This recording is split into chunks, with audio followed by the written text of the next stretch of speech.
Salam uşaqlar. Bugün sizlerle birlikte PKŞ'de necə böyük olunur onu göstereyim. Birinci olarak sizi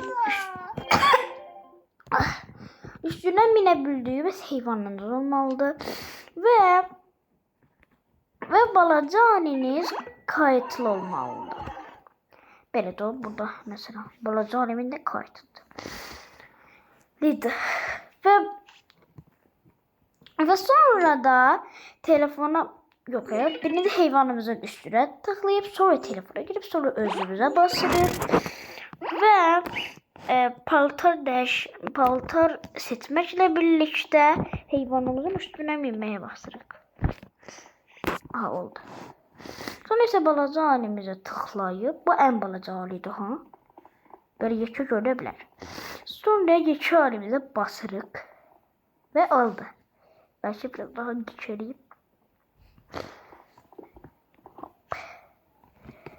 Ve oldu.